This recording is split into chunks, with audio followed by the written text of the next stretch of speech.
The great city of St. Louis sits right up against the Mississippi River. The city basically hugs the western bank of the Mississippi for this big, long bend in the river. And during the Industrial Revolution, that geography presented a fundamental logistical problem for St. Louis because in the Industrial Revolution, yes, it was still very handy for a big city to have all that frontage on the Mississippi for the purpose of, conveying things by river, by water. But when it came to not going north-south on the Mississippi, when it came to going east-west across it, well, the mightiness of the Mississippi became a problem because you can't lay railroad tracks on top of a river. And so in the mid-19th century, as new American railroads were spreading out from sea to shining sea all over the United States, St. Louis found itself kind of geographically cut off from the future of commerce and the future of transit that would be defined by all those new railroad tracks. And so the city of St. Louis hired somebody to fix that. His name was James Buchanan Eads, E-A-D-S. He was a self-taught engineer. He had never built a bridge before in his life, but in 1867, St. Louis hired him anyway, and he built the city a lifeline. What Eads built St. Louis was the first steel truss bridge anywhere in the world. It carried trains, had train tracks on it, and horses and people and wagons, made it kind of a technological marvel at the time. There was no bridge like this anywhere else on Earth. That bridge that Eads built, it took 7 years to build. It cost $10 million, which you can think of in today's dollars as basically the price to go to Mars plus a bag of chips. But they did it. And on the 4th of July in 1874, on the day the United States of America turned 98 years old, the Eads Bridge opened up to bridge St. Louis across the Mississippi, to bridge St. Louis and Missouri to the rest of the country, to bridge St. Louis to the railroads. For a nickel, they would even let you walk across it. Well, that bridge is still there today, still in use. You can still take the train across or drive across it. You can still walk across it if you want to, although there are no more tolls, so if you walk it now, you can keep your nickel. The Eads Bridge has since been designated a national landmark, a living, working monument to the ingenuity and the effort and the expense that it took to literally bridge that divide across the Mississippi between Missouri and Illinois on the far bank. And now that bridge, the Eads Bridge, is about to become a lifeline again for a reason that feels both very, very modern and also, if you're a woman in St. Louis, if you're a woman in Missouri, this may well also feel sort of ancient at the same time. Over the last few weeks, the Republican-controlled government in Missouri has come very close to ending legal abortion access in the entire state of Missouri.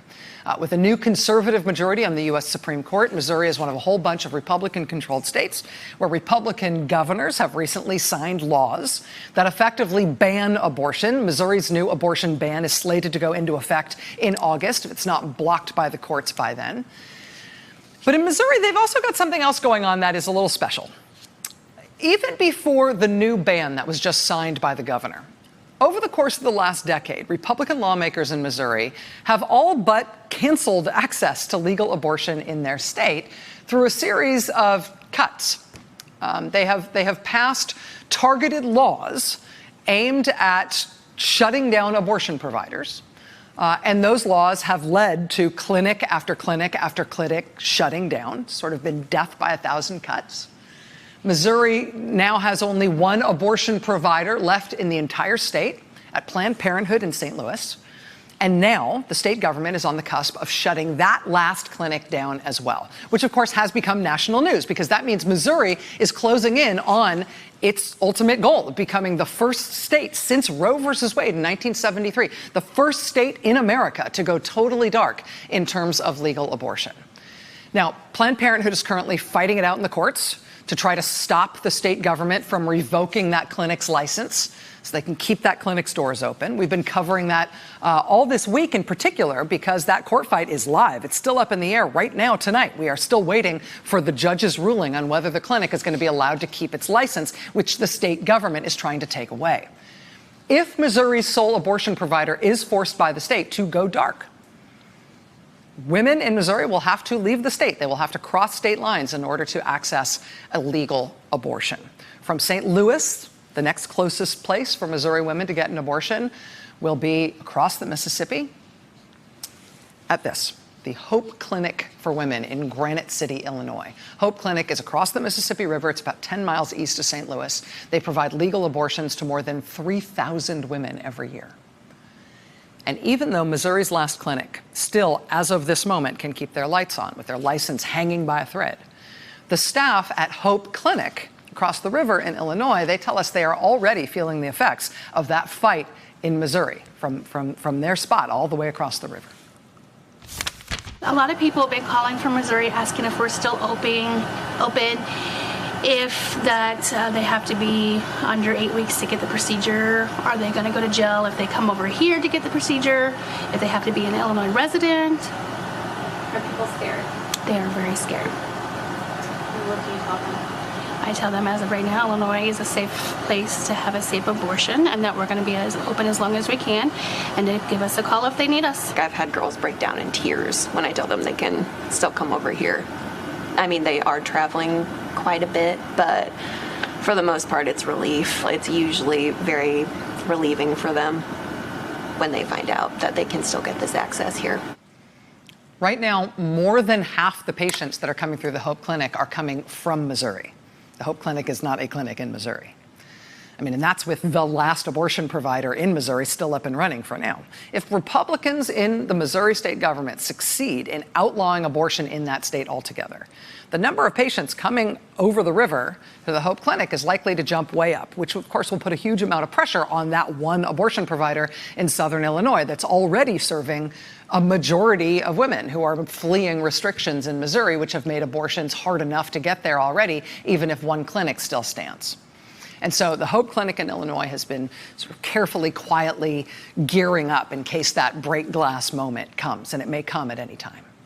The Hope Clinic tells us in preparation for the expectation that Missouri will shut down its last provider, they have doubled their number of doctors and nurses. They have increased hours. They have added appointment times. They've even increased the number of people answering the phones, which they say have been ringing off the hook over the last few weeks. The staff at that Hope Clinic in Illinois is already feeling that pressure. This is a crisis situation. This isn't just something that could happen, might happen, people are kind of being all crazy about. This is actually a real situation, and we are seeing patients all day long, every day, both calling, coming to our clinic in tears because they just can't get the care that they need at that time. If the last clinic in Missouri were to close tomorrow, it would be very difficult to suddenly accommodate every patient that needed us right away. Within a month or two's time, we could, but when you're talking about a pregnancy and a crisis situation some of these patients are in, they don't often have that much time. So as of tonight, we are waiting for that judge's ruling about the last clinic standing in Missouri. It could come at any time. And the healthcare workers and volunteers and doctors in the state next door, a state that happens to be Democratic controlled in Illinois, we can report tonight that they are scaling up this fairly massive effort to try to serve the women of Missouri, who may very well be the first American women to be totally cut off from legal abortion for the first time since Roe. That Illinois clinic is scaling up rapidly, but worried they will not have the capacity to meet demand if the Missouri government succeeds in shutting down that clinic across the river in St. Louis. So this is worth watching as that clinic in Illinois tries to scale up, right? In the realization that they may soon be the constitutional haven for women from that neighboring state.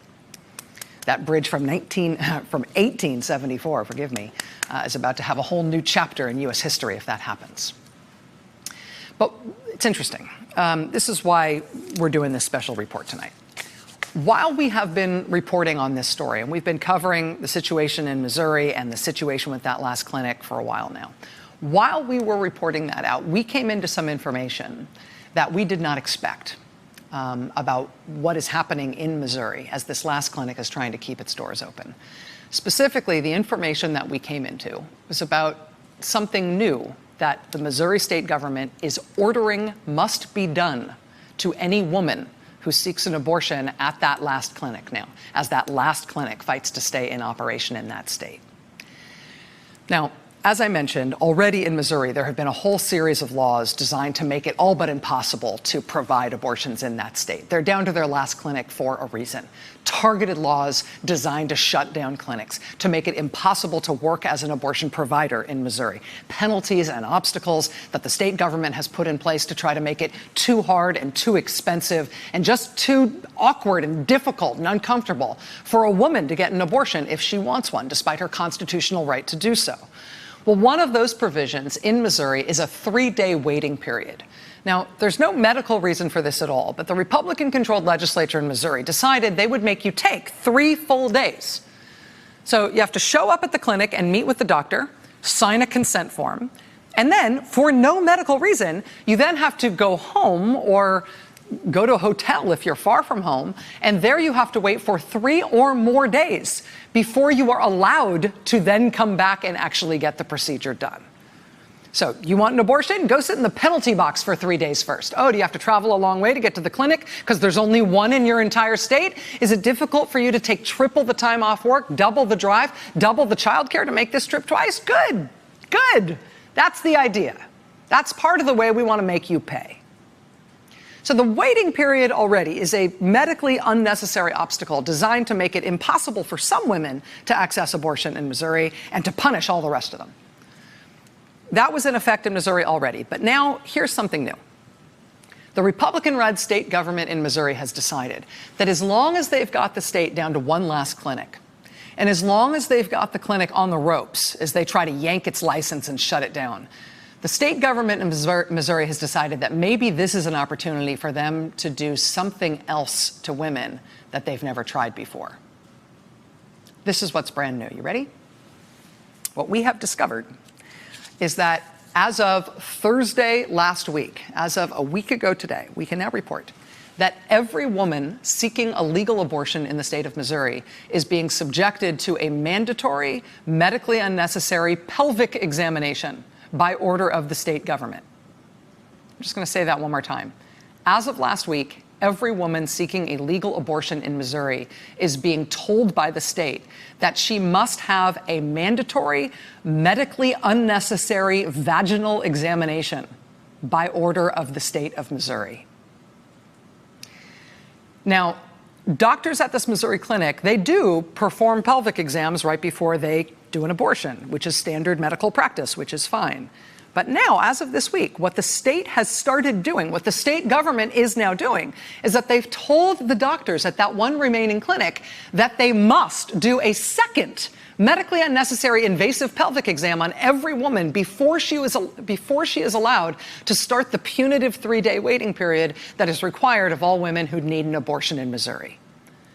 I mean, at that point, you're literally just going in to sign a consent form and meet with the doctor before they have to send you home to wait for 3 days. Only now, before they let you go from that first appointment, you must, by order of the state, take off your clothes and submit to an intrusive vaginal inspection that you do not need and that your doctor does not want to give you. This is the latest thing the state of Missouri is doing as of this week as they are trying to force the last clinic in the state out of business. I'll tell you this, what the women are mostly upset about these last few days is having to get a pelvic exam that they don't need. Thursday was the first day, last Thursday was the first day that we had to start doing mandatory pelvic exams. They're not satisfied with the fact that we do the pelvic exam when it's medically necessary. They want us to do the pelvic exam 3, 4, 5, 6, 7 days before they even get the procedure. They want us to do pelvic exams on medication abortions. None of that is medically necessary, and my doctors have spoken to that over and over again, and they'll continue to speak to that, how that's not medically necessary.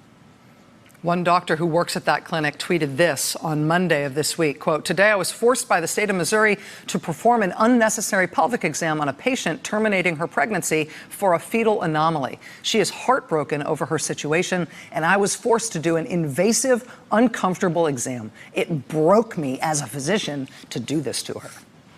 So they're basically daring the doctors at this clinic. Oh, you don't want to do that to your patients? Oh, you don't want to do this? You don't think this is good medical practice? Well, that's the new cost of staying open. You sure you want to keep fighting to stay open? We sent one of our show's producers, Kelsey Desiderio, to Missouri this week. just as this new rule from the state was being implemented. These women, Thursday and on Monday, were traumatized at the fact that they had to get undressed to get a pelvic exam to get an ultrasound. How do you explain that to a patient who is so traumatized? Well, basically, we let them know that we do not agree, and that the state of Missouri is requiring us to do this to them. And they have every right to contact who they feel they need to contact to voice their opinions. But we make it very clear that this is not our doing. We do not want to violate your rights. We do not want to make you do an unnecessary, invasive procedure that we wouldn't do at this moment. And most women are quite disturbed at that. But they're pretty remarkable because they're actually apologizing to my doctor, saying, I'm sorry you have to do this to me. Wow. And that's shameful.